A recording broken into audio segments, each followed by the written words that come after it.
শুভেচ্ছা প্রিয় দর্শক, শুরু করছি আমাদের মধ্যরাতের নিয়মিত আয়োজন পাওয়ার টক শো। আপনাদের সাথে আছি আমি জয় মামুন। আমাদের আজকের আলোচনার বিষয় জলবায়ু পরিবর্তনের প্রভাব এবং বাংলাদেশ।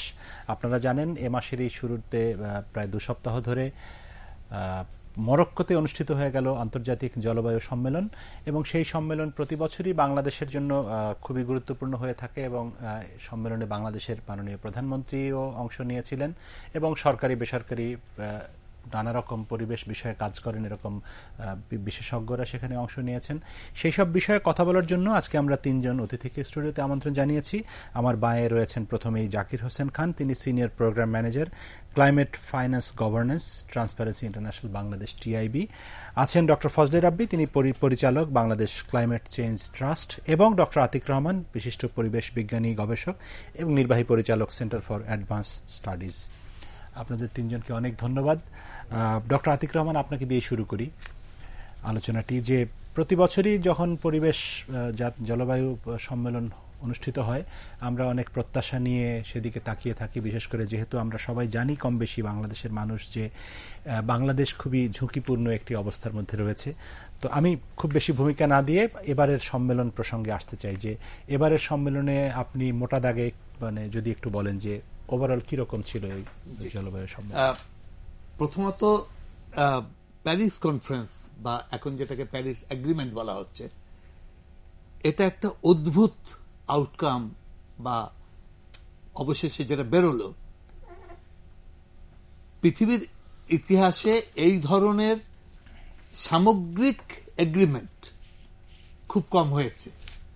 196টা দেশ সবাই রাজি হয়ে গেল যে একটা কিছু হোক, যার যেটা হয়েছে গত বছর প্যারিসে। তার যে অবস্থানটা এই এগ্রিমেন্টটা পাওয়ার জন্য অনেকগুলো দুর্বল দিক ওখানে রয়ে গেছিল, যেখানে সমঝোতা করতে হয়েছিল, এবং সমঝোতা ছিল খুব বড় দাগের। তো আমরা যারা এটাকে অ্যানালাইজ করি পৃথিবীতে, তারা একটা ধারণা বলেছি আমরা যে দুটো ভাবে এটাকে এক্সপ্লেন করা যায়। একটা বলা যেতে পারে এটা একটা জেলের নেটের মতো, তার জালের মতো। কিরকম? যে অনেক গিট দেয়া আছে, মাঝখানে সবগুলো জিনিসটা দাঁড়িয়ে আছে, কিন্তু ফুটো, অর্থাৎ এইগুলোকে ভরতে হবে। অথবা আরেকটা বলা হয় জিগসো পাজল। জিগসো পাজল মানে ছোট ছোট পাজল আছে, এক একটা জিনিস তৈরি করতে হবে, সেগুলো আরেকটার সাথে মিলতে হবে, সবাই মিললে পৃথিবীর একটা রূপ নেবে। তো এই দুটো মডেলই দেখা যায় যে পরবর্তী খুবই প্রয়োজন ছিল প্রচুর আলোচনার, যে আলোচনা রাজনৈতিকভাবে সুতীব্র না, কিন্তু পদ্ধতিগত দিকভাবে এটাকে এগিয়ে নিতে হবে। তো এই মারাক্কেশের যেটা 22তম কনফারেন্স অফ পার্টি, ছোটখাটো সিওপি কপ বলা হয়, এটা সেই ধরনের ছিল যেখানে এটাকে বলা হয়েছে, ওটা ছিল এগ্রিমেন্ট কপ বা মোর ডিসিশন কপ, আর এটা ছিল ইমপ্লিমেন্টেশন কপ। এখানে আলোচনাটা বেশি হয়েছে, যেই আলোচনার ফলে কতগুলো পদ্ধতিগত দিক।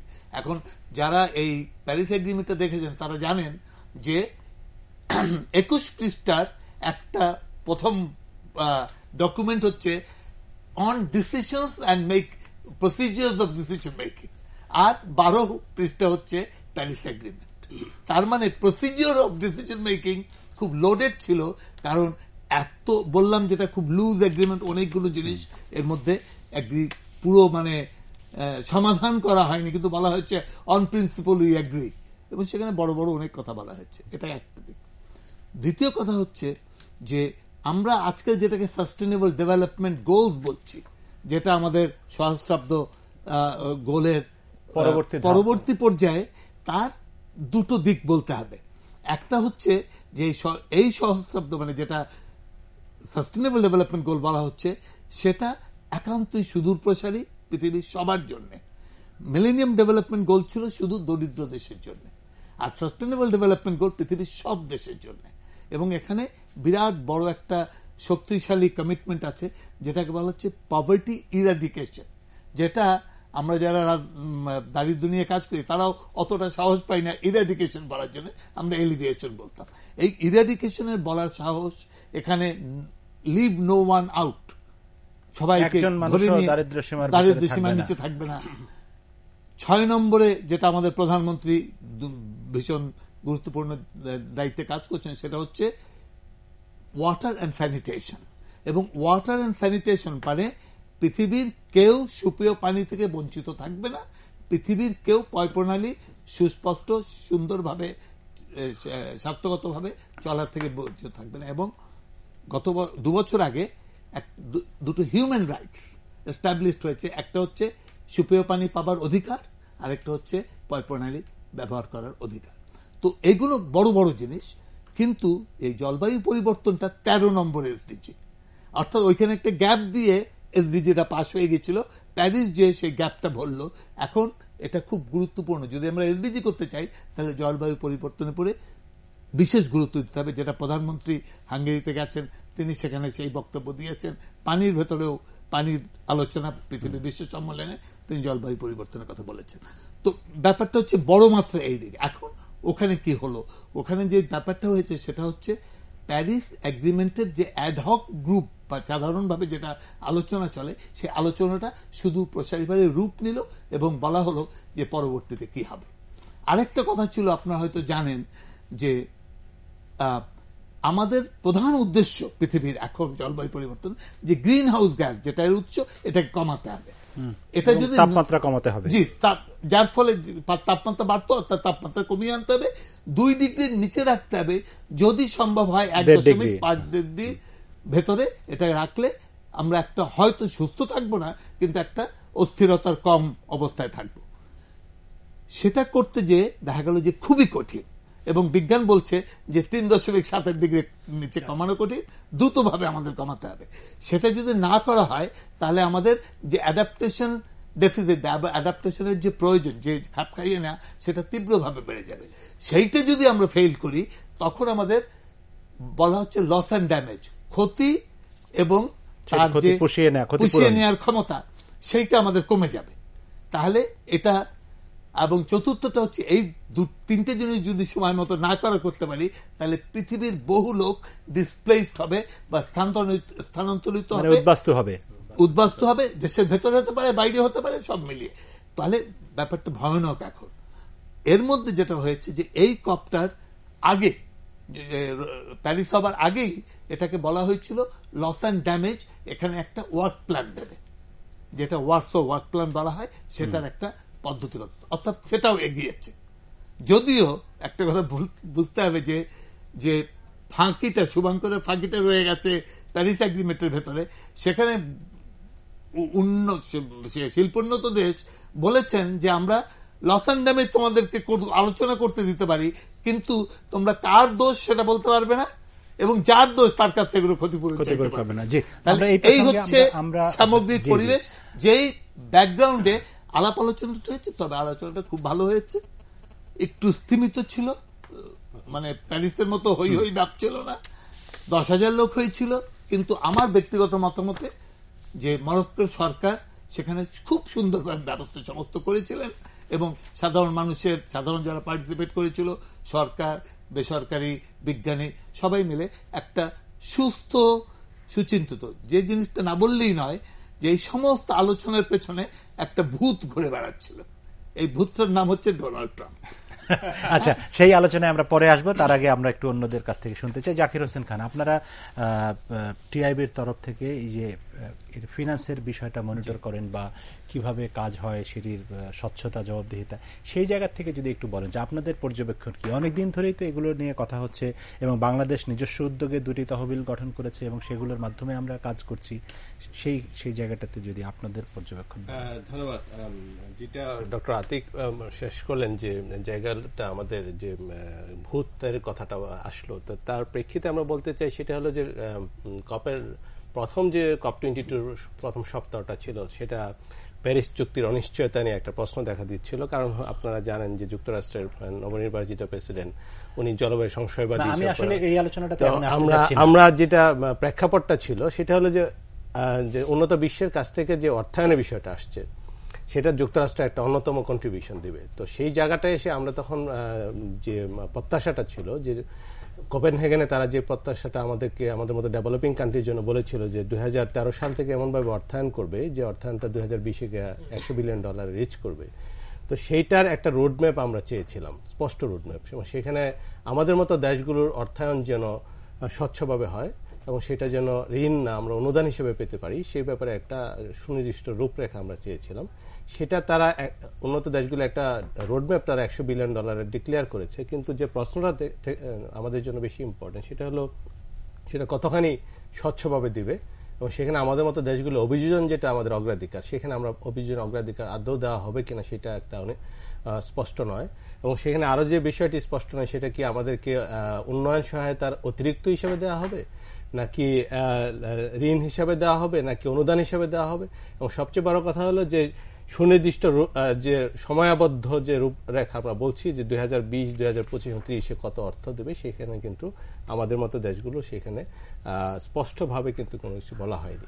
বাট একটা পজিটিভ টোন ছিল এবং সেখানে কিন্তু একটা পজিটিভ অ্যাপ্রোচ এসছে সুনির্দিষ্টভাবে, যেটা হলো যে শিল্পোন্নত দেশগুলোর যেন তারা তাদের যে প্রতিশ্রুতি দিয়েছে সেটা যেন তারা প্রতিশ্রুতি পালন করে এবং আমাদের মতো দেশগুলি সময় মতো তহবিল পায়, এবং সেখানে যেন একাধিকবার গণনা না করা হয়, যেটা উন্নয়ন সহায়তাকে আপনার জলবায়ু অর্থায়ন নামে না চালিয়ে দেওয়া হয়, সেই ব্যাপারে কিন্তু একটা অব্লিগেশন এটাতে আছে। বাট তারপরেও যেটা প্যারিস চুক্তি আমরা আইনগত বাধ্যতামূলক যে চুক্তি সেটা না, সুতরাং এটা যদি তারা পালন না করে সেই ক্ষেত্রে কিন্তু আমাদের মতো দেশগুলোর হাতের টুলস যেটা আমরা বলি যে তাদেরকে অ্যাকাউন্টেবল করার জন্য, সেখানে কিন্তু অনেক বেশি আমাদের সীমিত সামর্থ্য। সেক্ষেত্রে হয়তো জোটবদ্ধভাবে আমরা সেই অবস্থানটা অর্জন করা সম্ভব হবে বলে আমরা মনে করছি। জি, ধন্যবাদ ডক্টর ফজলে রাব্বি। সরকারের তরফ থেকে কি ধরনের উদ্যোগ বা পরিকল্পনা এই সব বিষয়ে রয়েছে? ধন্যবাদ। আসলে কপ তো প্রতি বছরই হয়, এটাকে আমরা আসলে ক্লাইমেট কনফারেন্স বলা যেতে পারে। এখানে কিন্তু শুধু কপ না, ক্লাইমেট কনফারেন্স। তো প্রতি কনফারেন্সের আগেই কিন্তু গভর্নমেন্টের একটা পজিশন থাকে। তা আপনি যদি এটা তো প্যারিস কপের পরবর্তী এটা, এবং আপনি যদি দেখে থাকেন যে ওখানে আর্টিকেল রয়েছে 29টা। তা আমরা যদি মোটা দাগে বলি তাহলে আমরা এভাবে বলতে পারি যে এখানে adaptation, mitigation, finance, technology, compliance, global স্টকটা, এরকম বেশ কিছু এলিমেন্ট আছে ইম্পর্টেন্ট। সে সব কিছুর ক্ষেত্রেই কিন্তু গভর্নমেন্ট তার একটা পজিশন ঠিক করে রাখে যে আমরা মোটা দাগে এই পজিশনগুলোতে স্টিক থাকবো। এখানে আরেকটা ব্যাপার রয়েছে, 196টা দেশের দেনদরবার। সেক্ষেত্রে কিন্তু প্রত্যেকটা দেশের যে একদম আলাদা আলাদা পজিশন থাকে ফাইট করে, এরকম কিন্তু হয় গ্রুপ কাজ করে। যার জন্য আমরা প্রধানত এলডিসি গ্রুপের যে পজিশন সেটা আমরা ক্যারি করি। কখনো কখনো এলডিসি এর মাধ্যমে আমরা আমাদের পজিশনগুলো দেওয়ার চেষ্টা করি। তবে সব ক্ষেত্রে কিন্তু আমাদের নির্দিষ্ট পজিশন থাকে এবং আমরা কিন্তু ওইভাবে একটা প্রিপারেশন নিয়ে যাই। মানে এলডিসি হলেও এলডিসির ভিতরে আবার বাংলাদেশের নিজস্ব পজিশন থাকে। মোটামুটি এলডিসির পজিশন, চায়নার সাথেও তো এলডিসির পজিশন মোটামুটি আমাদের সাথে মিলে, কোন কোন ক্ষেত্রে G77 এর সাথে আমাদের মিল খায়, তবে সব ক্ষেত্রে সবার সাথে আমাদের মিলে না। তবে এলডিসির সাথে আমাদের পজিশনের অনেক মিল রয়েছে। তো না, আমি এটা তো বললেন অবস্থানের কথা। এবারের সম্মেলনকে কেন্দ্র করে বাংলাদেশ কি স্ট্র্যাটেজি নিয়ে গিয়েছিল, সেখান থেকে কতখানি সমর্থন বাংলাদেশ পেল? এটা হচ্ছে দেখেন, এটা হচ্ছে 7 থেকে 18 নভেম্বর, অনেক দিন, এবং সময়টা দেখে বুঝতে পারেন এখানে কিন্তু অনেক বিষয় অনেক আলোচনা হয়। সব পজিশনটা এখানে বলা কঠিন, তবু আমি ইম্পর্টেন্ট যে পজিশন, যেমন জাকির হোসেন খান কিছুক্ষণ আগে বলেন যে ফিন্যান্সে আমাদের পজিশন কি। কারণ এখানে যে আমি যদি অর্থায়নের দিকে প্রথমে তাকাই তাহলে দেখব যে প্যারিস এগ্রিমেন্টে কিন্তু কিছু গুরুত্বপূর্ণ ডিসিশন অলরেডি হয়েছে। যেমন আর্টিকেল 9.4 যদি ধরেন, ওই ল্যাঙ্গুয়েজ যদি আমি ভাগ করি, ওখানে কয়েকটা পয়েন্ট খুব ইম্পর্টেন্ট আমাদের জন্য। আপনারা জানেন যে আমরা ভালনারেবল কান্ট্রি। ওখানে বলা হয়েছে যে অর্থায়ন যে হবে সেখানে মিটিগেশন এবং অ্যাডাপ্টেশন ব্যালেন্স থাকবে, তার মানে অ্যারাউন্ড 50-50। এই পর্যন্ত যে আমরা হিস্ট্রি নেই অর্থায়নে, দেখা যাচ্ছে যে মিটিগেশনে বেশি অর্থ যায়, অ্যাডাপ্টেশন অর্থ আসে না। আমাদের ভালনারেবল কান্ট্রি অ্যাডাপ্টেশন অর্থ না আসলে কিন্তু আমরা আমাদের যে ভালনারেবিলিটি সেটা আমরা অ্যাড্রেস করতে পারি না। এটা একটা পয়েন্ট। 2 নম্বর পয়েন্ট হচ্ছে 9.4 আবার বলা হয়েছে যে ভালনারেবল কান্ট্রি, যারা ঝুঁকিপূর্ণ দেশ, তারা অর্থায়নের ক্ষেত্রে অগ্রাধিকার পাবে। 2 নম্বর। আরেকটা খুব ইম্পর্টেন্ট, যে অ্যাডাপ্টেশন ফিন্যান্সিংটা হবে অনুদান ভিত্তিক, এটা পাবলিক সোর্স, গভর্নমেন্টের বাজেটারি ইয়ে থেকে হবে, এটা ঋণ হবে না। এই জিনিসগুলো আমরা চাচ্ছি, এই যে ডক্টর আতিক বলছে যে এটা ইমপ্লিমেন্টেশন কপ, এগ্রিমেন্টে তো মেজর জিনিসগুলো রয়েছে, বাট এটা ইমপ্লিমেন্ট কিভাবে হবে এটা কিন্তু ডিটেল আউট করা হয়নি এখানে। এর জন্য এখানে নাম দিয়েছে, আমরা 3টা শব্দ ব্যবহার করেছি এই কপে, MPG, modalities, procedures and guideline. মূলত প্রত্যেকটা ক্ষেত্রেই কিন্তু আমরা ডেভেলপ করব। তো সেক্ষেত্রে অ্যারাউন্ড 140 কান্ট্রিজ হচ্ছে ডেভেলপিং কান্ট্রি এবং তারা সব অর্থাৎ পাবার অধিকারী। কিন্তু বাংলাদেশও ডেভেলপিং কান্ট্রি, ইন্ডিয়াও ডেভেলপিং কান্ট্রি, চায়নাও ডেভেলপিং কান্ট্রি, কাজে বাট তাদের মধ্যে তো একটা ডিফারেন্স। সেজন্য আমরা অগ্রাধিকার দিয়ে সিবিডিআর এন্ড আরসি, এটা কিন্তু আমরা বলে থাকি যে common but differentiated responsibility and respective capability. এই কপে একটা ইম্পর্টেন্ট জিনিস ছিল যে আমরা বিভিন্ন ক্ষেত্রে অ্যাডাপ্টেশন, মিটিগেশন, ফিনান্সে বলবো, এখানে ডিফারেন্সিয়েশনটা কিভাবে হবে। প্রথম ডিফারেন্সিয়েশনটা, পার্থক্যটা হচ্ছে উন্নত দেশ এবং উন্নয়নশীল দেশ, কিন্তু এটাই কিন্তু সবকিছু কভার করে। উন্নয়নশীল দেশের মধ্যেও তো এবং উন্নয়নশীল দেশের মধ্যেও সেজন্য আমরা ভাগ করি কিভাবে, যা দ্বীপ রাষ্ট্র, স্বল্পোন্নত দেশ, ঝুঁকিপূর্ণ দেশ। এবং আপনি জানেন যে এই চুক্তিটা স্বাক্ষর করেছে পৃথিবীর সবগুলো দেশ। আপনি যদি অন্যদিকে প্রশমন বা মিটিগেশন বা জিএইচজি এমিশন কমানোর কথা বলেন, পৃথিবীর সব দেশ কিন্তু দায়িত্ব নিয়েছে। বাট একটা শিল্পোন্নত দেশ যারা বেশি গ্রিন হাউস গ্যাস এমিশন করে তাদের যে দায়িত্ব, আর যারা ইমার্জিং ইকোনমি তাদের যে দায়িত্ব, আর যারা আমাদের মতো দেশ আমরা যারা গ্রিন হাউস গ্যাস এমিশন করিই না বলতে গেলে, তাদের দায়িত্ব সমান হতে পারে না। আর যারা বিগত 100-200 বছর ধরে করছে, এখন করছে না বা কম করছে, কিন্তু 200 বছর ধরে তাদের দায়িত্বটা। এই জিনিসগুলোই যেমন আমরা এনডিসিতে বলেছি, পৃথিবীর সব দেশ, এনডিসি মানে ন্যাশনাল ডিটারমাইন্ড কন্ট্রিবিউশন, সব দেশ কিন্তু ডকুমেন্ট সাবমিট করেছে, বাংলাদেশও করেছি আমরা, যে আমরা এই করতে চাই। কিন্তু আমরা বলেছি যে এইটা আমরা যদি করি তাহলে আমাদের এই ইন্টারন্যাশনাল সাপোর্ট দিবে। যেমন আমরা বলেছি 3টা সেক্টরে, পাওয়ার, তারপরে ইন্ডাস্ট্রি এবং ট্রান্সপোর্ট, এই 3টা সেক্টরে আমরা কমাবো। এই মোডালিটিসটার ক্ষেত্রে আমরা বলেছি যে ডিফারেন্সিয়েশন উন্নত এবং উন্নয়নশীল দেশ তো লাগবেই, এবং স্বল্পোন্নত দেশ বা ঝুঁকিপূর্ণ দেশের ডিফারেন্সিয়েশনটা ভালোভাবে আনতে। সেক্ষেত্রে আমরা অ্যাডাপ্টেশনের ক্ষেত্রে আমরা প্রায়োরিটি চেয়েছি, অর্থায়নে, মিটিগেশনে বলেছি যে আমাদের এটা বাইন্ডিং হবে না স্বল্পোন্নত, কারণ আমরা মিটিগেশন করি না, আমাদের জন্য ডিসক্রিশন, এটা আমার ইচ্ছার উপরে ডিপেন্ড করবে। অর্থায়নের ক্ষেত্রে যাতে আমরা সহজে অর্থায়নে অ্যাক্সেস করতে পারি, অর্থায়নে যাতে আমরা প্রায়োরিটি পাই, অ্যাডাপ্টেশনের ফিনান্সটা যেন বেশি দেওয়া হয়, এই জিনিসগুলো আমরা আমাদের বাংলাদেশ পজিশনের আলোকে সেখানে আমরা বলার চেষ্টা করি। এটা তো একটা সাইড। আরেকটা সাইড আমরা একটু গুরুত্ব দিয়েছি, সেটা হচ্ছে মাইগ্রেশন ইস্যু। এটা লস এন্ড ড্যামেজের ইয়েতে পড়ে। মাইগ্রেশনটা কিন্তু মানে ক্লাইমেট মাইগ্রেশনটা কিন্তু প্যারিস এগ্রিমেন্টে সুস্পষ্টভাবে আসেনি, যে কোনো কারণে হয়, এটা 196টা দেশের এখানে দেন দরবার।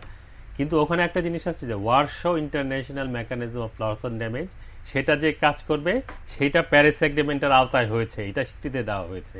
তা আমরা বলতে চেষ্টা করেছি যে প্যারিস এগ্রিমেন্টের আগে ডক্টর আতিক বলেছেন যে তাদের একটা টাস্ক ফোর্স হয়েছে, সেটা রিপোর্ট দিবে।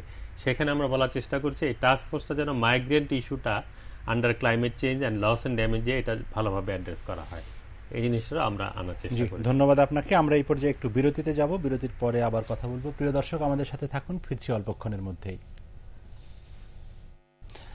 বিরতির পরে আরেকবার আমন্ত্রণ পাওয়ার টকশো অনুষ্ঠানে আমরা কথা বলছিলাম জলবায়ু পরিবর্তনের ঝুঁকি এবং বাংলাদেশ এই প্রসঙ্গে। আবারও ডক্টর আতিক রহমান, আপনি একটু আগে আলোচনার এক পর্যায়ে আপনার আলোচনার শেষের দিকে বলছিলেন যে পুরো সম্মেলন যখন চলছিল তখন সকলের ওখানে পেছনে একটা ভূত কাজ করছিল, সেই ভূতের নাম ডোনাল্ড ট্রাম্প। এবং অবশ্যই এর আগে অনেকবার ডোনাল্ড ট্রাম্প প্রেসিডেন্ট নির্বাচিত হওয়ার আগেও মার্কিন যুক্তরাষ্ট্রের ভূমিকা সবসময় গুরুত্বপূর্ণ, এবং বিশেষ করে আমি নিজেও সাংবাদিক হিসেবে বেশ কয়েকটি কপে অংশগ্রহণ করে যেটি দেখেছি যে মার্কিন যুক্তরাষ্ট্রের উপরে অনেক সিদ্ধান্ত নির্ভর করে, এবং বারাক ওবামা প্রেসিডেন্ট হওয়ার পরে বরং মার্কিন যুক্তরাষ্ট্রের অবস্থান অনেকখানি শিথিল হয়ে এসছে।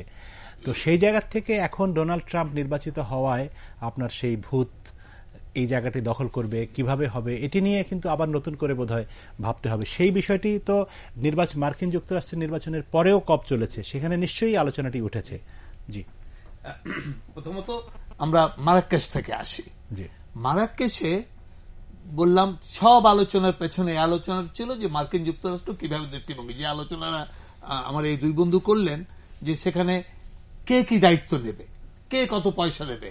মার্কিন যুক্তরাষ্ট্র $3 বিলিয়ন দেবে এই 100 বিলিয়নের ভেতরে, এই ধরনের একটা কথা ছিল, দেবে কি দেবে না। ডোনাল্ড ট্রাম্প বলেছেন যে এটা হচ্ছে একটা চৈনিক চীনের একটা ষড়যন্ত্র এবং সব ভুয়া। এটা হচ্ছে তার এক্সট্রিম ডিসিশন। তিনি যখন ওবামার সাথে কথা বলেন এবং নতুন যে এই নিয়ে তার মন একদম উন্মুক্ত, তিনি এই নিয়ে চিন্তা করবেন এবং এই নিয়ে কোন অনেক গভীর চিন্তার ব্যাপার আছে। হোয়াইট হাউসে যখন কফির চায়ের আমন্ত্রণ দিলেন উনি সেখানে বলেন নির্বাচনের দুদিন পরে। তারপরে সবচেয়ে ইন্টারেস্টিং যেটা মারাকেশে হয়েছে, সেখানে জন কেরি শেষের যে 3 দিন আমাদের প্রধানমন্ত্রী গিয়েছিলেন, জন কেরি এসেছিলেন ওনাদের delegation, leader of the delegation for the state minister United states থেকে, তো ওদের পররাষ্ট্র মন্ত্রণালয়ের পররাষ্ট্রমন্ত্রী। তিনি, আমি ওর অনেক কোনো বক্তৃতা শুনেছি, কিন্তু এত ইমোশনাল এবং এত সুতীব্র বক্তৃতা। উনি জানেন যে এটা তার বলেছি, এটা আমার শেষ আন্তর্জাতিক পৃথিবীর কাছে বক্তৃতা। তো সেখানে তিনি একটা কথা বারবার বলেছেন যে এটা হচ্ছে বৈশ্বিক ব্যাপার, কোন একটি দেশের ব্যাপার না, সে দেশ যেই হোক, নাম বলেনি, কিন্তু মানে এমনকি তার নিজের দেশ, এবং কোন ব্যাপারে এর বিজ্ঞান এত শক্তিশালী, এটা উনি বারবার বলছেন, এর বিজ্ঞান এত শক্তিশালী। তিনি যে কনফিডেন্সিয়াল ব্রিফিং পান, সেখানে সিআইএ এর যে ইন্টারনাল কাজ হয়েছে গত 10 বছর, তার মধ্যে গত 5 বছরে মার্কিন যুক্তরাষ্ট্রের সবচেয়ে বড় world threat to their existence and their strategy is climate change, not terrorism. তো তাতে বুঝতে পারা যায় যে তাদের বিজ্ঞানীদের কথা গভীর আলোচনা, কিন্তু সিআইএ এর position, CIA is the ultimate protector of US interest. তো তারা বলছেন এটা তিনি বারবার তুলে ধরে বলেছেন যে দেখেন, আপনারা ঘাবড়াবেন না, পৃথিবী আপনারা চালিয়ে যান, সবাই আপনাদের সাথে থাকবে, মার্কিন জনগণ আপনাদের সাথে আছে, কেউ কেউ থাকবে না, কেউ কেউ বুঝছে না, কিন্তু তাতে ঘাবড়াবার কিছু নেই, পৃথিবী এগিয়ে যেতে হবে। কারণ আমরা যদি পিছিয়ে যাই, তার যে ক্ষতি, সেই ক্ষতিগ্রস্ততায় মার্কিন সমাজ, মার্কিন অর্থনীতি আরো সুতীব্রভাবে পড়বে। অর্থাৎ এই আলোচনাটা গেছে। এখন নতুনভাবে নাসার যে হেড, উনি বলেছেন যে ইলেকশন হয়ে থাকে, কিন্তু জলবায়ু পরিবর্তন এত শক্তিশালী যে কোন পৃথিবীর, এটা আবার উনি নাম বলছেন না, পৃথিবীর কোন দেশের একটি ইলেকশন বা একাধিক ইলেকশন বা জনগণ বা সরকারের পরিবর্তন, এটা it is not a serious matter to be taken, কারণ এটা এত সিরিয়াস এবং এত সুদূর প্রসারী। অর্থাৎ ওখানে আমি মানে অনেককে চিনি যারা গভীরভাবে আমেরিকান রাজনীতি এবং অর্থনীতি, তারা ওই ক্যারির বক্তৃতার সময় কেঁদেছে, পুরুষ এবং মহিলা। অর্থাৎ তাদের কাছে এটা একটা আন্তরিক ব্যাপার, যেখানে একটা যুদ্ধে যাওয়ার ব্যাপার, যেটা যুদ্ধটা তারা বুঝতে পারছে না কোন। এবং ওবামা প্রশাসন তো জলবায়ুর ব্যাপারে অনেক দূর এগিয়েছে। এবং ইন্টারেস্টিং যেটা, যেহেতু ব্যাপারটা তারা কংগ্রেসে নিতে পারছেন না, কংগ্রেস তাদের ছিল না এবং কংগ্রেসে আটকে যেত, তারা একটা খুব সূক্ষ্ম আইনি ব্যবস্থা নিয়েছেন, সেটাকে বলে clean air act. Clean air act বলে যে আমার বাতাস যদি দূষিত হয়, তাহলে সেই দূষিত বাতাস থেকে জনগণকে রক্ষা করার দায়িত্ব সরকারের। এই আইনটা ব্যবহার করে ওনারা বলেছেন কার্বন ডাইঅক্সাইড একটা দূষক। তারপরে এটা এনভায়রনমেন্ট প্রোটেকশন এজেন্সির দায়িত্ব, আমাদের ডিপার্টমেন্ট অফ এনভায়রনমেন্টের মতো, তাদের দায়িত্ব হচ্ছে তাদের দেশের পরিবেশ, মানুষের জীবন এবং সবার জীবন, গাছপালা পশু পাখি সবার জীবন প্রোটেক্ট করা। তো সেইখান থেকে এসে উনি বহুদূর এগিয়ে গেছেন এবং এগিয়ে যেই জন্য প্যারিস কনফারেন্সে সই করতে পেরেছেন। হ্যাঁ, এবং সই করার আগে আপনার নিশ্চয়ই মনে আছে যে 2009 সালে যখন কোপেনহেগেন কনফারেন্স হলো, তখন ওই কনফারেন্সটি সফল হয়েছিল ওবামার অংশ নেওয়ার মধ্য দিয়ে। মানে তখন ওবামা মাত্র প্রেসিডেন্ট হয়ে পরবর্তী। শুধু তাই না, এখন একটা গল্প আছে যে যখন ওবামা বুঝে ফেললো যে চীন আর ভারত এগোচ্ছে না, তখন তিনি বেরিয়ে যে বলল যে ক্লিন্টনের ওবামার একটা খুব বিখ্যাত আলোচনা আছে, চলো আমরা চীনে যাই, মানে চীনের যেখানে আলোচনা হচ্ছে সেখানে যাই। বলছে না, এটা ডিপ্লোম্যাটরা বলেছে এটা ভালো হবে না। উনি বলছেন ভালো হবে না, আমার পৃথিবী, আমার ভালো হবে না, চলো না গিয়ে দেখি। তো উনি নিজের উৎসাহ নিয়ে যে নক করেন। তো নক তো সাধারণত কেউ করেন না এরকম, যেখানে হেড অফ গভর্নমেন্ট আলোচনা হচ্ছে। তো থতভম্ব সবাই তখন দেখলো যে ওখানে ওবামা দাঁড়িয়ে আছেন, বলে যে চলুন আমরা এটা আলোচনা করে ভাঙতে পারি কিনা। তবে তাতে হয়েছে কি বরফ গলা শুরু হয়েছে, যার ফল আমরা প্যারিসে দেখতে পেয়েছি। অর্থাৎ মার্কিন সত্যি কথা বলতে কি যে মার্কিন যুক্তরাষ্ট্রে আমরা আইপিসিসিতে যারা জড়িত ছিলাম আমরা দেখেছি তাদের শ্রেষ্ঠ বিজ্ঞানীরা পৃথিবীর শ্রেষ্ঠ বিজ্ঞানী, তাদের কতগুলো বিশ্ববিদ্যালয়ের যে গবেষণা পৃথিবীর শ্রেষ্ঠ গবেষণা, তাদের কতগুলো কর্মকাণ্ড মিটিগেশন কমানোর জন্য যে সমস্ত কাজ চলছে। আরেকটা ব্যাপার যেটা আপনারা মনে হয় আগামী 5 বছরে খুব শোনা যাবে, সেটা হচ্ছে যে geo engineering and bio engineering. অর্থাৎ পৃথিবীর আমরা যে পথে চলছি এই পথে চললে উনি যেটা বলছিলেন যে প্রশমন কমাতেই হবে, কিন্তু আমরা সব প্রশমন কমেও হয়তো আমরা 2 ডিগ্রির নিচে আনতে পারবো না। তখন যে প্রয়োজনটা হবে কতগুলো ইঞ্জিনিয়ারিং প্রসেস অথবা বায়ো ইঞ্জিনিয়ারিং, যেটা জৈবিক ইঞ্জিনিয়ারিং প্রসেস টেকনোলজি, সেই নিয়ে আমরা শোষণ করে নেব। এই একটা দিক এখন মার্কিন গবেষণা প্রচন্ড গতিতে চলছে। অর্থাৎ মার্কিন মুলুকের একটা ডাইকটমি আছে, ডোনাল্ড ট্রাম্পের মতো লোক এবং তার যে এটাও একটা ভুয়া জিনিস, কি করব দেখি কি করব, এখন একটু সফট হয়েছেন, কিন্তু অনেকে আছেন যেটা এটা গুরুতর ভাবে দেখছেন। এবং বিজ্ঞান সঠিক কথা বলে, এই মুহূর্তে বিজ্ঞানের সবচেয়ে বড় স্ট্রং, সবচেয়ে বড় গরম খবর হচ্ছে যে অ্যান্টার্কটিকা, যেটা হচ্ছে দক্ষিণ মেরুতে, এর আগে কখনো বলা হয়নি যে দক্ষিণ মেরুতে প্রচন্ড গলন এবং সুতীব্র গলন যে উত্তর মেরুকে ছাড়িয়ে যাবে না। আমরা ট্রপিক্যাল এরিয়ায় বাস করি, আমরা বিষুবরেখার নিচে কর্কট ক্রান্তিতে। এই কর্কট ক্রান্তিতে যখন বিষুবরেখায় 1 ডিগ্রি বাড়ে, কর্কট ক্রান্তিতে 1.6 ডিগ্রি বাড়ে, মেরু অঞ্চলে তখন 6 ডিগ্রি বেড়ে যায়। অর্থাৎ এই তাপমাত্রা বাড়াটা সমান না পৃথিবীতে। যখন 6 ডিগ্রি বাড়ে তখন দ্রুতভাবে বরফ গলতে শুরু করে, যেটা আমাদের ওখানে যে হোল গ্রিনল্যান্ড সেটা গলতে শুরু করেছে। কিন্তু আমরা কোনোদিন দক্ষিণ মেরুতে তাকাইনি। গত 6 মাসের খবর হচ্ছে দক্ষিণ মেরু সুতীব্রভাবে গলছে, যেটা আগে জানা ছিল না, এবং এর তীব্রতা উত্তর মেরুকে ছাড়িয়ে যাচ্ছে। কিন্তু দক্ষিণ মেরু কিছু কিছু এলাকায় আপনার বরফ পড়ছেও বেশি। তো সব মিলিয়ে ওভারঅল গলনটা বেড়ে চলেছে। অর্থাৎ আমরা যেটাকে আমাদের দক্ষিণাঞ্চল ডুবে যাবে বলছি, তার টেলিকানেকশন বলে, অর্থাৎ এক জায়গায় বড় ঘটনা ঘটলে অনেক দূরে যে তার প্রতিপত্তি পড়ে, সেই অবস্থানটা আমরা এখন দেখতে পাচ্ছি এবং সেটা আরো সুতীব্র হবে। আগে যেখানে আমরা বলতাম 30-35 সেন্টিমিটার সি লেভেল রাইজ বাড়বে, এখন সেটাকে 50-55 বলা হচ্ছে। অর্থাৎ আমাদের বিজ্ঞান আমাদেরকে ক্ষতির তীব্রতাটাকে আরো এগিয়ে দিচ্ছে। অর্থাৎ আমাদের সবাইকেই সাবধান হতে হবে এবং ডোনাল্ড ট্রাম্পও সেই জিনিসটা বুঝতে হবে। জি, ধন্যবাদ ডক্টর আতিক রহমান। ডক্টর ফজলে রাব্বি, আপনার কাছে যেটি জানতে চাই যে এই সম্মেলন যখনই হয় তখন বাংলাদেশের ভেতরে এক ধরনের আলোচনা হয় গণমাধ্যমে, এরকম টক শোতে বা সরকারি বেসরকারি মানুষ বিশেষজ্ঞদের মধ্যে, যে বাংলাদেশ কি পেল, কত টাকা পেল, সেই টাকা কিভাবে আদৌ পেল কিনা, হিসাব নিকাশ কি হবে, সেই টাকা কেউ মেরে দিল কিনা, এরকম নানা রকম আলোচনা হয়। তো আপনি সরকারের জায়গা থেকে আসলে কি দেখেন যে ফিনান্সিয়ালি আসলে বাংলাদেশ কি পেল, সেটি কতখানি গুরুত্বপূর্ণ, বা যদি কিছু পেয়ে থাকে সেটি কতখানি স্বচ্ছ এবং সেটি কিভাবে কাজে লাগছে? এটা আসলে একটু বলা কঠিন। এখানে এটা তো ফিন্যান্সটাই মূলত আলোচনা হয় না। ডক্টর আতিক রহমান যেটা বললেন যে আমাদের গ্রিন হাউস গ্যাস এমিশন তাপমাত্রা 3-4 ডিগ্রি বেড়ে যেতে পারে, আমাদের পৃথিবী টিকবে না, এটাই হচ্ছে মেইন ইস্যু। তো পৃথিবী টিকবে না, আমাদের গ্রিন হাউস গ্যাস এমিশন কমাতে হবে, কিন্তু সেটা হচ্ছে লং টার্ম, অনেক সময় লাগবে, এটা সময়। কিন্তু ইন দ্য মিন টাইম তো আমরা ক্ষতিগ্রস্ত হচ্ছি, কাজে এই ইস্যুটাকে অ্যাড্রেস করার জন্য আমাদের টাকা, এটার সাথে সাথে ফিন্যান্সের আলোচনা চলে আসে। তবে ফিন্যান্সিয়াল আলোচনা প্রতিবারই থাকে।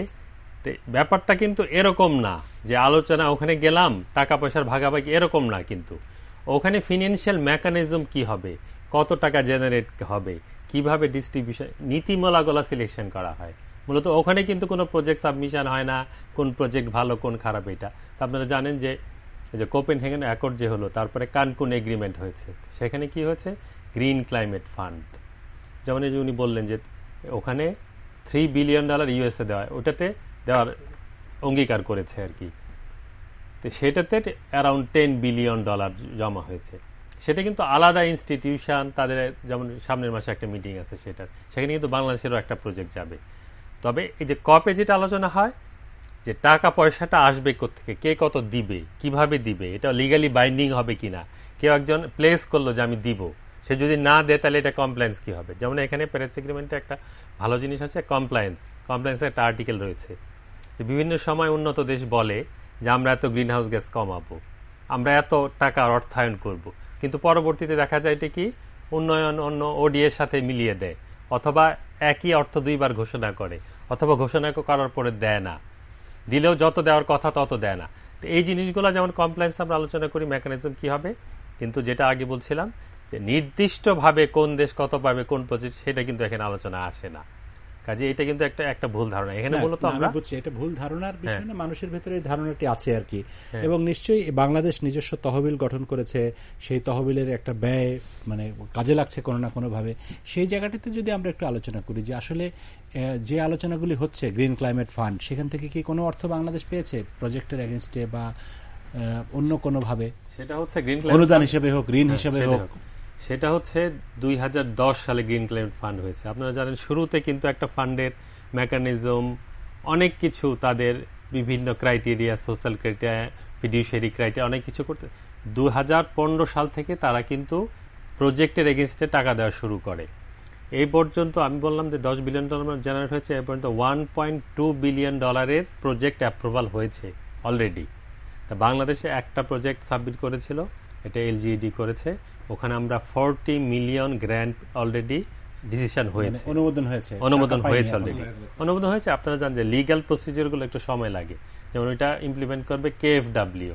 তো কেএফডব্লিউ এর সাথে যে জিসিএফ এর যে এগ্রিমেন্ট, কেএফডব্লিউ হচ্ছে জার্মান একটা সরকারি ফান্ড, তারা ইমপ্লিমেন্ট করবে। কারণ এটার নিয়ম হচ্ছে জিসিএফ এর যে যিনি ইমপ্লিমেন্ট করবে তার ওটা বলে আমরা অ্যাক্রিডিটেশন, তার মানে তার একটা ক্যাপাসিটি থাকতে হবে, ফিনান্সিয়াল ম্যানেজমেন্টের ক্যাপাসিটি, মানে যে টাকা দিবে তার এক ধরনের অংশগ্রহণ থাকবে, যে তার টাকাটা যাতে আমরা বাজে খরচ না করি, এবং জিসিএফ এর যে ক্রাইটেরিয়া, সেই ক্রাইটেরিয়ার মধ্যে সে খরচ করা যদি ক্যাপাসিটি থাকে। এখানে আমরা বাংলাদেশে অ্যাপ্লাই করেছি গ্রিন ক্লাইমেট ফান্ডের এই একটা প্রজেক্ট আমরা পেয়েছি, এবং আরো কয়েকটা সাবমিশন রয়েছে, এবং নেক্সট মিটিং এও আমাদের একটা এই যে $40 মিলিয়ন ফান্ড যেটা এটা বলছে, এটা কোন প্রজেক্টের এগেইনস্ট? এটা হলে ক্লাইমেট রেজিলিয়েন্ট ইনফ্রাস্ট্রাকচার ডেভেলপমেন্টে খরচ করবে, সাইক্লোন শেল্টার থেকে নিয়ে শুরু করে ক্লাইমেট প্রুফ ইনফ্রাস্ট্রাকচার খাতে আমরা ব্যয় করবো আর কি এলজিডির মাধ্যমে। এখন এটা অর্থায়ন হয়নি, অর্থায়নের কমিটমেন্ট, আমাদের যেমন একনাকে পাস হয় সেরকম আর কি, এরপরে অর্থায়ন। এবং এটা হয়তো অনেকে একটু ভুল ধারণা করতে পারে, আন্তর্জাতিক তহবিলগুলো ইমপ্লিমেন্ট করতে দেশীয় তহবিলের চেয়ে আরো বেশি সময় লাগে, কারণ ওখানে লিগ্যাল ম্যাটার্স এগুলো আরো বেশি জটিল এবং সময় সাপেক্ষ। নাকি আমাদের সেই 10 না 11 তারপরে কতবার দোহা, কত জায়গায় কত আলোচনা হলো। আচ্ছা, জাকির হোসেন খান, আপনি একটু যদি বলেন যে আমাদের যে ক্লাইমেট রেজিলিয়েন্ট ফান্ড এবং যে দুটো তহবিল সরকারি রয়েছে, সেই তহবিলের ব্যবহার কিভাবে হচ্ছে, সেটির স্বচ্ছতা, জবাবদিহিতা, এটি কি সরকারের বাইরে কোনো ধরনের মনিটরিং আছে কিনা? ধন্যবাদ। এটা খুবই ইম্পর্টেন্ট যে আমাদের কিন্তু যখন আমাদের জাতীয়ভাবে আমাদের জলবায়ু পরিবর্তনের কারণে আমাদের ক্ষতির পরিমাণ বাড়ছে, তখন জাতীয় অর্থায়নের যে উৎস সেখানে কিন্তু ক্রমেই কমছে। আমরা যদি দেখি যে 2009-10 অর্থ বছরে যখন ট্রাস্ট ফান্ড শুরু হয়েছিল, যে গতিতে ফান্ড দেওয়া হয়েছিল, ক্রমেই কমতে কমতে কিন্তু এখন গত অর্থ বছরে মাত্র 100 কোটি টাকাতে বরাদ্দ করা হয়েছে। কিন্তু আমাদের যেটা ডক্টর রাব্বি বলেন যে আমাদের ন্যাশনাল ডিটারমাইন্ড কন্ট্রিবিউশনে বাংলাদেশ সরকার বলেছে সরকারের প্রতি বছর শুধু অভিযোজনের জন্য $2.5 বিলিয়ন দরকার। সেখানে গত 6 বছরে আমরা মাত্র $1.27 বিলিয়ন রেজ করতে পেরেছি। সুতরাং বুঝতেই পারছি যে আমাদের অর্থায়ন কিভাবে কমছে। অন দ্য আদার হ্যান্ড বিসিসিআরএফ এ কিন্তু 2012 পরে কোনো আর অর্থায়ন হয় নাই, এবং সেটা সর্বশেষ খবর হলো ব্রিটিশ গভর্নমেন্ট তার যে বিসিসিআরএফ এর জন্য যে টাকা দিয়েছিল $50 মিলিয়ন, সেটা 50 মিলিয়ন যে টাকা দিয়ে তার ভিতরে $50 মিলিয়ন উড্ডু করে নিয়ে যাচ্ছে। এবং at the same time GCF থেকে যে প্রকল্প 2015 6 নভেম্বর অ্যাপ্রুভ করা হলো, বাংলাদেশ সহ এই পর্যন্ত 27টা প্রকল্প অ্যাপ্রুভ করা হয়েছে, একটা প্রকল্পতেও কিন্তু অর্থ আসেনি। মানে আমাদের যখন অর্থের চাহিদা বাড়ছে তখন কিন্তু অর্থায়নের পরিমাণ কমছে। সেক্ষেত্রে কিন্তু আন্তর্জাতিকভাবে কিন্তু যে কমিটমেন্ট ছিল সেখানে কিন্তু আমরা দেখছি যে কমিটমেন্ট অনুযায়ী অর্থ পাচ্ছি না। অ্যাট দ্য সেম টাইম জাতীয়ভাবে আমাদের যে Bangladesh climate change trust fund বা রেজিলিয়েন্স ফান্ডে সক্ষমতা ডেফিনেটলি বেড়েছে, অনেক ক্ষেত্রে তাদের লার্নিং বাই ডুইং এর মাধ্যমে তারা অর্থায়ন করছে। বাট আমরা মনে করছি যে আমাদের স্বচ্ছতা, জবাবদিহিতা এবং নাগরিক অংশগ্রহণ, বিশেষ করে প্রকল্প প্রণয়ন, প্রকল্প বাস্তবায়নের ক্ষেত্রে আরো বেশি স্বচ্ছভাবে যেন আমরা করতে পারি, আরো বেশি সুশাসন নিশ্চিত করতে পারি, তাহলে আন্তর্জাতিকভাবে কিন্তু আমি অর্থ পাওয়ার জন্য আমাদের যে লেজিটিমেট রাইট, অধিকার, সেটা কিন্তু বলার ক্ষেত্রে আমরা আরো এগিয়ে যেতে পারবো। এখন কিন্তু শুধুমাত্র আমরা ভালনারেবল কান্ট্রি এই বলে কিন্তু আর আন্তর্জাতিকভাবে কিন্তু আমাদের যে অর্থায়নের যে প্রয়োজন সেটা কিন্তু মানে সংগ্রহ করা সম্ভব হবে না। সুতরাং এই জলবায়ু অর্থায়নের ক্ষেত্রে যেটা আমরা যদি আমাদের প্রতিষ্ঠানগুলো, জাতীয় প্রতিষ্ঠানগুলোকে যদি আরো বেশি গুড গভর্নেন্স এনশিওর করতে পারি, একই সাথে শুধুমাত্র জলবায়ু পরিবর্তন মোকাবেলায় আমাদের যে ক্লাইমেট রেজিলিয়েন্সের কথা বলছি সেটাও নিশ্চিত করা সম্ভব হবে। অ্যাট দ্য সেম টাইম আমরা যে সাস্টেনেবল ডেভেলপমেন্ট গোলের কথা বলছি এবং সুশাসনের কথা বলছি, সেখানে কিন্তু আমাদের আরো বেশি আমাদের এগিয়ে যাওয়ার সুযোগ আছে। আমরা মনে করছি যে বাংলাদেশ সরকার যে উদাহরণ স্থাপন করেছিল ট্রাস্ট ফান্ডের মাধ্যমে, জাতীয়ভাবে তার অর্থায়নের মাধ্যমে, সেটা কিন্তু আরেকটা ধাপে আমাদেরকে নিয়ে যাওয়ার এই মুহূর্তে কিন্তু খুব গুরুত্বপূর্ণভাবে আমাদের কিন্তু গুরুত্ব দেওয়া উচিত। এবং সেই ক্ষেত্রে নাগরিকদের, সুশীল সমাজ, বিশেষ করে জাতীয়ভাবে আরো বেশি কিভাবে আমরা সমন্বিতভাবে এগিয়ে যেতে পারি, সেখানে কিন্তু আমার কাছে মনে আরো আমাদের মানে ইমপ্রুভমেন্ট করার কিন্তু সুযোগ আছে। যেমন আমরা দেখি যে ইন্ডিয়াতে যখনই কপের আগে 3 মাস বা 2 মাস বা 3 মাস আগে থেকে তা আলোচনা শুরু করা হয় সরকারের পক্ষ থেকে।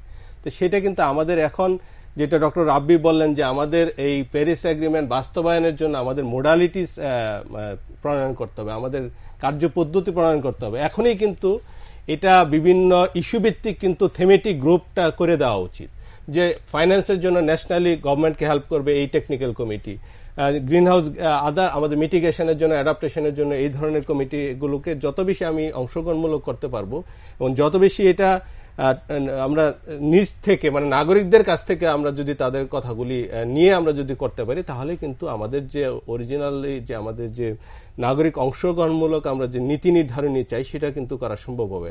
এবং জলবায়ু পরিবর্তন ঢাকায় বসে কিন্তু আমার সম্ভব না যে সেই সাতক্ষীরার কি হচ্ছে সেটা জানাও, বরঞ্চ ওখানের তথ্য নিয়েই কিন্তু আমাকে করতে হবে। এই ক্ষেত্রে কিন্তু একটা জিনিস আমি সর্বশেষ বলতে চাই, যে আমি জলবায়ু পরিবর্তনের ফলে কি পরিমাণ ক্ষতি হচ্ছে, এটা যদি আমি এভিডেন্সটা, সায়েন্টিফিক বেসিসটা যদি আমি এস্টাবলিশ না করতে পারি, অর্থায়ন পাওয়ার ক্ষেত্রে কিন্তু আমার যে ন্যায্যতা সেখানে কিন্তু অনেকটাই সংকুচিত হয়ে যাবে। সেই জন্য আমাদের কিন্তু একেবারেই স্থানীয় পর্যায় থেকে জাতীয় পর্যায় পর্যন্ত কিন্তু ঝুঁকির মাত্রাটা কিন্তু সায়েন্টিফিক্যালি প্রণয়ন করা দরকার। জি, আপনাকে ধন্যবাদ। আমরা আরেকবার বিরতিতে যাব। প্রিয় দর্শক, আমাদের সঙ্গে থাকুন, আমরা ফিরে আসছি একটু পরেই।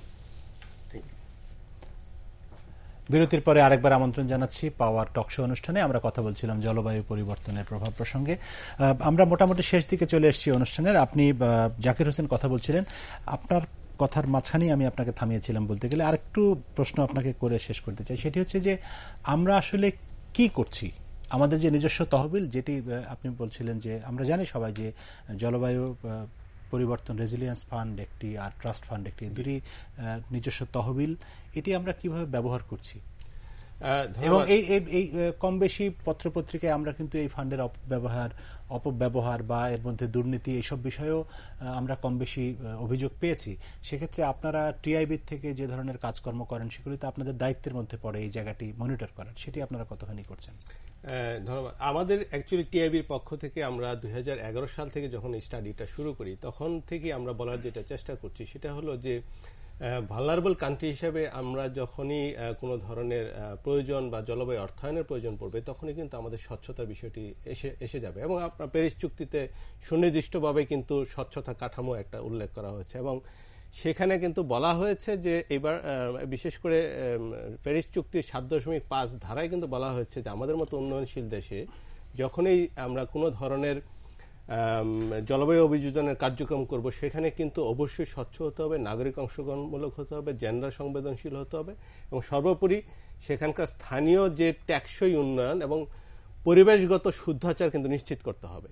তো সেই কথাগুলি বলার ফলে যেটা হয়েছে যে ট্রাস্ট ফান্ড প্রথমেই যেটা শুরু করেছিল, সেটা কিন্তু বন পরিবেশ মন্ত্রণালয়ের উদ্যোগে যখন শুরু হয় তখন তাদের কিন্তু অনেক ধরনের অভিজ্ঞতার ঘাটতি ছিল এবং অনেক ক্ষেত্রে হয়তো আমাদের রুলস অফ বিজনেস সাপোর্ট করেনি, সেই জন্য তাদের অনেক ধরনের স্বচ্ছতার ক্ষেত্রে যে সিদ্ধান্ত গ্রহণ প্রক্রিয়া আরো বেশি অংশগ্রহণমূলক করার কথা, সেই জায়গাগুলোতে কিন্তু একটা ইমপ্রুভমেন্টের দরকার হয়েছিল। তা আমরা খুবই আশা করছি যে ট্রাস্ট ফান্ড গ্রাজুয়ালি তাদের সেই সক্ষমতা অর্জন করতে সক্ষম হবে। আমরা ডক্টর রাব্বি এখানে আছেন, ইতিমধ্যে বাংলাদেশ ক্লাইমেট চেঞ্জ ট্রাস্ট সবুজ জলবায়ু তহবিলে অ্যাক্রিডিটেশন নেওয়ার জন্য চেষ্টা করছে। তো সেটা যদি করা সম্ভব হয়, টিআইবির পক্ষ থেকে যে দুর্নীতির যে বিভিন্ন ধরনের অভিযোগগুলি ছিল বা টিআইবি বিভিন্ন সময় বলেছে যে সুশাসন নিশ্চিত করা, সেই জায়গাগুলিতে আমরা মনে করছি যে ইমপ্রুভমেন্ট হবে। কিন্তু এই ক্ষেত্রে আমরা আবারও বলছি যে political will very much important, যে আমরা সরকারের পক্ষ থেকে যদি সুনির্দিষ্টভাবে সেটাকে আমরা জলবায়ু পরিবর্তনকে যদি সত্যিকার অর্থে একটি গুরুত্বপূর্ণ মানে সমন্বিত উদ্যোগ যদি না নিই, সেক্ষেত্রে আমাদের জন্য আমরা মনে করছি যে সেটা ইমিডিয়েট করা দরকার এবং সকলকে মিলে আমাদের কিন্তু জাতীয়ভাবে একটা কাঠামো দাঁড় করানো উচিত জলবায়ু পরিবর্তন। জি, ধন্যবাদ ডক্টর ফজলে রাব্বি। আপনার কাছে যেটা জানতে চাই যে আমরা একদমই শেষ পর্যায়ে চলে এসেছি আলোচনার। আপনি এই যে নিজস্ব তহবিল যে দুটি রয়েছে আমাদের, সেখানে আমরা জানি সরকার নিজে কাজ করে কিছু, আবার কিছু বেসরকারি সংস্থার মাধ্যমে কাজ করে, এবং বেসরকারি সংস্থার মাধ্যমে কাজ করতে গিয়ে যে অনুদান বা তহবিল বরাদ্দ করা হয় সেখানে নানা রকম দুর্নীতি অনিয়মের অভিযোগ এবং ভুয়া প্রতিষ্ঠানকে টাকা দেয়া, যে টাকা যে কারণে দেয়া হয়েছে সেই কারণ সঠিকভাবে বাস্তবায়িত না হওয়া, এই জিনিসগুলিকে আপনারা মানে সরকার কিভাবে মনিটর করে এবং কি ব্যবস্থা নেয়? আসলে কিছুটা তথ্যের হয়তো কিছুটা ঘাটতি রয়েছে। যেমন আপনি বলেছেন যে বেসরকারি এনজিওর মাধ্যমেও করা হয়। ট্রাস্ট ফান্ড এই পর্যন্ত গভর্নমেন্ট বরাদ্দ দিয়েছে 3100 কোটি টাকা টোটাল গত 8টি অর্থ বছরে। সেই ক্ষেত্রে এনজিওদের মাধ্যমে খরচ হয়েছে মাত্র 25 কোটি, এটা লেস দেন 1%। কিন্তু কথাটা এমনভাবে বলা হয় যে ট্রাস্ট ফান্ডের, এটা কিন্তু এক ভাগেরও কম। এটা একটা আমার প্রশ্ন, আমি কিছুটা দ্বিমত পোষণ করবো ডক্টর জাকির হোসেন। এটা হচ্ছে স্বচ্ছতা জবাবদিহিতা তো সকল ফান্ডের ক্ষেত্রেই দরকার, শুধু জলবায়ু অর্থায়নের জন্য না, তা তো বটেই, কিন্তু আমরা যেহেতু এটা নিয়ে আলোচনা করছি, আমরা সেটাই সেই ক্ষেত্রে আমি ব্যক্তিগতভাবে, এটা আমার ব্যক্তিগত মত, যে অন্য যে আমরা যে অ্যানুয়াল ডেভেলপমেন্ট প্ল্যান বার্ষিক উন্নয়ন কর্মসূচি যে প্রজেক্ট বাস্তবায়ন করি, তার চেয়ে জলবায়ু অর্থায়নটা অস্বচ্ছ না, একই রকম একই মানের। তবে একটা জিনিস যেন ওভারলুক করা হয় পুরোপুরি, যেমন ক্লাইমেট চেঞ্জ রেজিলিয়েন্স ফান্ডের সেখানেও কিন্তু এনজিও উইন্ডো ছিল, সেখানে 100 কোটির বেশি টাকা খরচ করা হয়েছে। তা আমরা টিআইবিকে অনুরোধ করবো সেটা আপনি ডিটেল বলেন। সেটা আমি মনে করি যেটা খুবই স্বচ্ছ প্রজেক্ট এবং খুবই সাকসেসফুলি সেটা ইমপ্লিমেন্ট হয়েছে।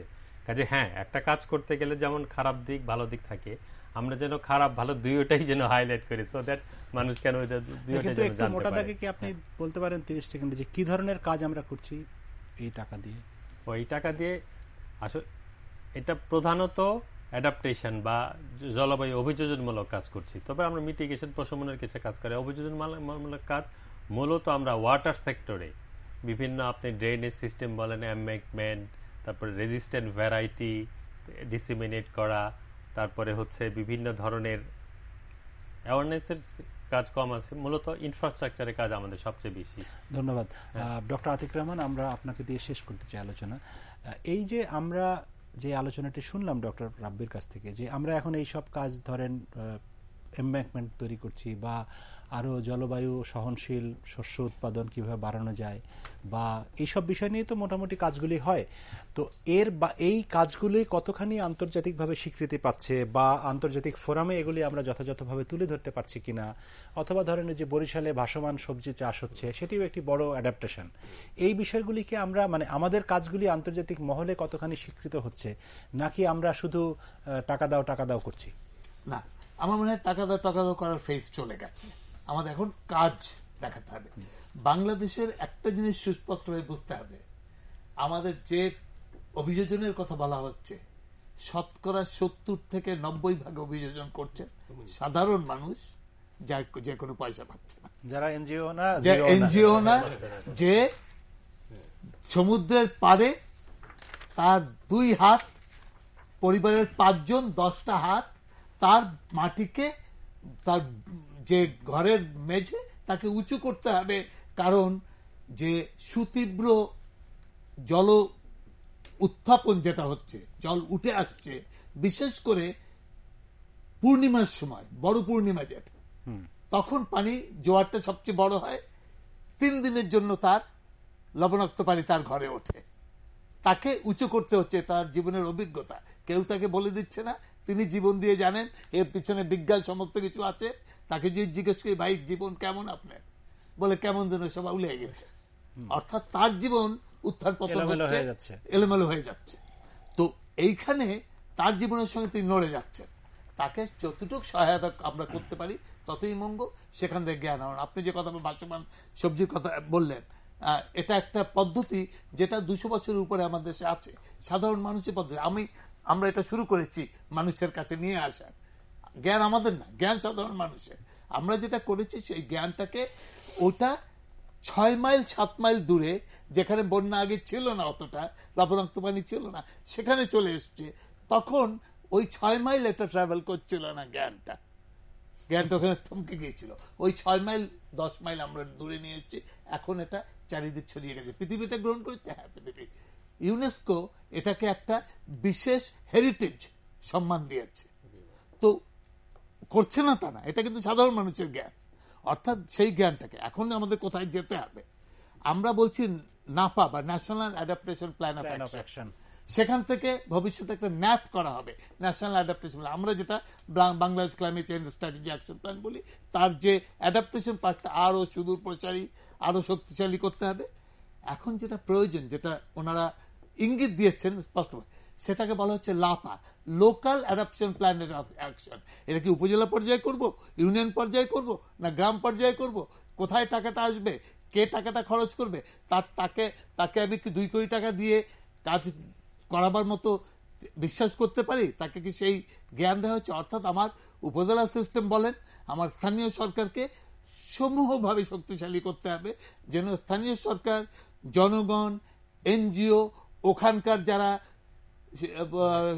বিত্তশীল, তাদের, এখন আমরা জানি যে প্রতিটি এলাকায় বন্যা, বিশেষ করে সাইক্লোন হলে সাইক্লোন শেল্টার আমরা প্রচন্ড ভাবে এগিয়েছি, জ্ঞান এগিয়েছি। যেখানে একটা নার্গিস যখন হয়েছিল সাইক্লোন, তখন বাংলাদেশকে বাঁচিয়ে দিল। এক রাতে 1,60,000 লোক মিয়ানমারে মারা গিয়েছিল। সেটা যদি বাংলাদেশে হতো, আমাদের অঙ্কে বলে 3 থেকে 4,000-5,000 লোক মারা যেত। অর্থাৎ আমরা কত এগিয়েছি। কিন্তু আজকে আমাকে এই ঝড়ের ভেতরে একটা 60 বছরের নানি, তাকে দৌড়ে আসতে হবে শেল্টারে, এটা সম্ভব না। আমরা এখন যেটা বলছি সেটা হচ্ছে শেল্টারের কাছে মানুষ না নিয়ে মানুষের কাছে শেল্টার নিয়ে আসো। গ্রামে গ্রামে, গ্রামের প্রত্যেকটা স্কুল, প্রত্যেকটা মসজিদ, প্রত্যেকটা মন্দির, প্রত্যেকটা বড় লোকের কাছারি বাড়ি, এগুলোকে আমরা এমন উঁচু করে ফেলবো যেটা এটা শেল্টার হয়ে যাবে। স্থানীয় লোক সেটাকে করবে। সেখানে যদি স্থানীয় লোক তাদের কন্ট্রিবিউশন দেয়, তাদের বিভিন্ন ধরনের দানের অবস্থা আছে, আমাদের বাঙালি প্রচুর দান করে, সেগুলো আমরা যদি ব্যবহার করতে পারি তাহলে প্রচুর ক্ষমতা আমাদের আছে। কিন্তু তার একটা সরকার এর প্রধান হতে হবে, এর এগিয়ে নিয়ে যেতে হবে। অর্থাৎ ঢাকা থেকে সরকার চলে যেতে হবে গ্রামে, সেখানে সাধারণ মানুষের জন্য। এবং শুধু তাই না, আমাদের সেই যে অর্থায়ন, আমাদের যেমন একটা এগ্রিমেন্টে আসতে হবে, কত টাকা ঢাকা এলে তার কত ভাগ আমাকে অবশ্যই গ্রামাঞ্চলে ক্ষতিগ্রস্তর কাছে পৌঁছতে হবে। আমরা বলি ন্যূনতম 50 ভাগ, নেপালে বলেছে 70 ভাগ, কোন দেশে বলছে 50 ভাগ। তাহলে আমি বলবো যে কম হলেও যত টাকা জলবায়ু পরিবর্তনের সম্পর্কে আসবে, যারা সবচেয়ে ক্ষতিগ্রস্ত তারা পাবেন ন্যূনতম হলেও 50 ভাগ। এই ধরনের ধাপে ধাপে এগিয়ে গেলে আমাদের ক্ষতিগ্রস্ততা এবং তীব্রতা প্রচন্ড, কিন্তু বাংলাদেশের ক্ষতিগ্রস্ত করে অর্থনীতিকে থামিয়ে দিতে পারে এমন কোন শক্তি জলবায়ু পরিবর্তনের নেই। সেটা আমাদের এগিয়ে নিয়ে যেতে হবে, আমাদেরকে সেই যুদ্ধে জয় হতে হবে, অর্থাৎ মানুষকে নিয়ে চেষ্টা করতে হবে। একটা জিনিস বলি সেই ক্ষেত্রে, যেটা হলো যে আমাদের আঞ্চলিক পর্যায়ে কিন্তু কাঠমান্ডু ডিক্লারেশন যেটা ছিল, সার্ক রিজিয়নে যে আমাদের অ্যাডাপ্টেশনের জন্য যে বা ফান্ড ক্রিয়েট করা, সেই জায়গাটা কিন্তু আমরা পিছিয়ে গেছি। আমার মনে হয় সেটা কিন্তু আবার আমাদের সামনে নিয়ে আসা উচিত। আমাদের আসলে সময় শেষ। আপনাদের তিনজনকে অনেক ধন্যবাদ এবং প্রিয় দর্শক, আপনাদের প্রত্যেককে ধন্যবাদ জানিয়ে আজকের মতো বিদায় নিচ্ছি। সকলে ভালো থাকুন, শুভরাত্রি। ধন্যবাদ।